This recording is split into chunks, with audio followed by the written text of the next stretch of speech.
Hello അസ്സലാമലൈക്കും. അപ്പോൾ ഇന്ന് ഞാൻ വന്നിട്ടുള്ളത് നമ്മളൊക്കെ കുഞ്ഞിൽ സ്കൂളിൽ പോകുമ്പോൾ കഴിച്ചുകൊണ്ടിരുന്ന ആ ഒരു ശർക്കര മിഠായിയുടെ റെസിപ്പി ആയിട്ടാണ്. വളരെ ഈസി ആയിട്ട് നമുക്ക് ശർക്കര കയ്യിലുണ്ടെങ്കിൽ ഉണ്ടാക്കിയെടുക്കാൻ പറ്റും. ഇപ്പോഴത്തെ കുട്ടികളൊന്നും അതധികം കഴിച്ചിട്ടുണ്ടാവില്ല. അപ്പോൾ എല്ലാവരും ട്രൈ ചെയ്ത് നോക്കാം. നമുക്കിതെങ്ങനെ ചെയ്യുന്നതെന്ന് വേഗം നോക്കിയിട്ട് വരാം.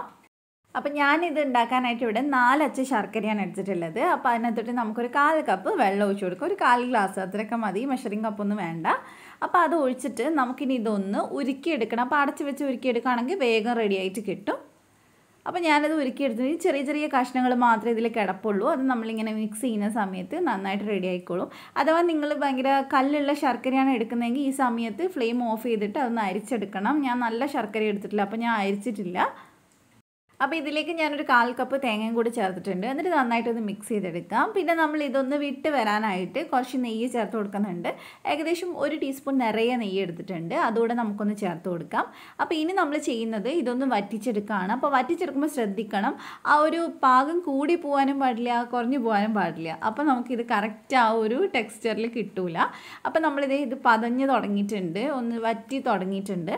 അപ്പോൾ ഇടയ്ക്കായിട്ട് നമ്മളിതൊന്ന് അതിൻ്റെ ആ ഒരു പരുവം നോക്കണം. അപ്പോൾ ഇനി അങ്ങോട്ട് ഫ്ലെയിം കുറച്ച് വെച്ച് കൊടുക്കാം കേട്ടോ.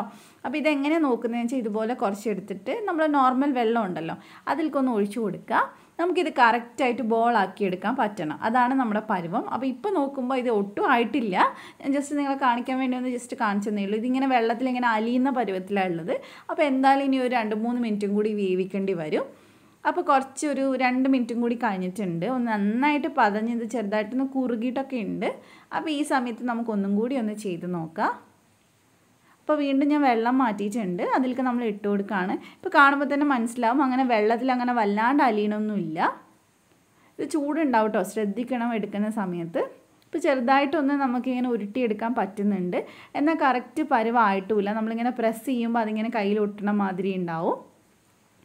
അപ്പോൾ നമുക്ക് 1 മിനിറ്റും കൂടി നമുക്കൊന്ന് വേവിച്ചെടുത്തതിന് ശേഷം വീണ്ടും നമുക്കിതിൻ്റെ പരുവം നോക്കാം. അപ്പോൾ ഇടയ്ക്കിടയ്ക്കായിട്ട് നമ്മളിത് നോക്കണം, കാരണം കണ്ണ് തെറ്റിക്കഴിഞ്ഞാൽ അതിൻ്റെ ആ ഒരു പരുവം മാറിപ്പോവും.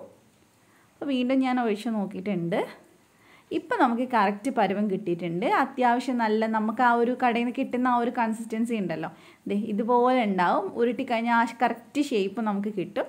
അപ്പോൾ ഫ്ലെയിം ഓഫ് ചെയ്തിട്ട് ഇനി നമുക്ക് നെയ്യ് തടവിയിട്ടുള്ള ഒരു ബൗളിലേക്ക് അത് മാറ്റി കൊടുക്കാം. എന്നിട്ടൊന്ന് ചെറുതായിട്ട് ചൂടാറുമ്പോൾ നമുക്ക് ഇത് കുറച്ചായിട്ട് നെയ്യ് തടവിയിട്ടുള്ള വേറൊരു പ്ലേറ്റിലേക്ക് മാറ്റി കൊടുക്കാം. ഇത്തിരി ആയിട്ടൊന്ന് ഇതുപോലെ ഇട്ട് കൊടുത്താൽ മതി.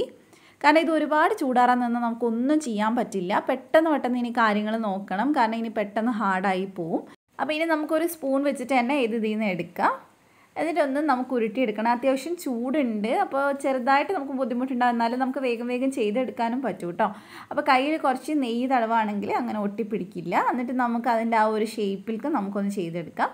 ഇതേപോലെ തന്നെ ബാക്കിയുള്ളതൊക്കെ ചെയ്യാം. അപ്പോഴേക്കും അതിൻ്റെയൊക്കെ ചൂട് പോയിട്ടുണ്ടാവും.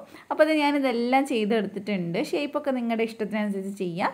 പിന്നെ ഞാനൊരു ഭംഗിക്ക് വേണ്ടി ഒരു ക്ലീൻ റാപ്പിൽ ഞാനിതൊന്ന് ഇതുപോലെ ഒന്ന് കവർ ചെയ്തെടുക്കുന്നുണ്ട്, ഒരു മിഠായി പോലെ.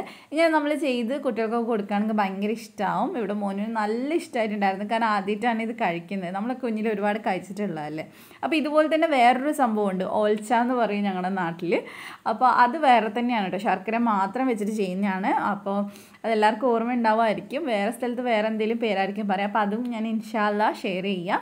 അപ്പോൾ എന്തായാലും ഇതൊന്ന് ട്രൈ ചെയ്ത് നോക്കാം. നിങ്ങൾക്ക് വീഡിയോ ഇഷ്ടമായിട്ടുണ്ടെങ്കിൽ ചാനലൊന്ന് സബ്സ്ക്രൈബ് ചെയ്യുക, തൊട്ടടുത്തുള്ള ബെല്ല് ക്ലിക്ക് ചെയ്തിട്ട് ഓളോട് ക്ലിക്ക് ചെയ്യുക, എന്നാലേ ഞാൻ വീഡിയോസ് ഇടുന്ന സമയത്ത് നോട്ടിഫിക്കേഷൻ വരുള്ളൂ. പിന്നെ ഇത് നമുക്ക് കുറേ ദിവസം സൂക്ഷിച്ച് വെക്കാം കേട്ടോ. എത്ര 1 മാസം വരെ വെച്ചാലും ഒന്നും പറ്റില്ല. നന്നായിട്ടൊന്ന് അടപ്പുള്ള ഏതൊരു പാത്രത്തിൽ ഇട്ട് വെച്ചാൽ മതി. അപ്പോൾ നമുക്ക് മറ്റൊരു വീഡിയോ ആയിട്ട് വീണ്ടും കാണാം ഇൻഷാ അല്ലാഹ്. Thank you for watching.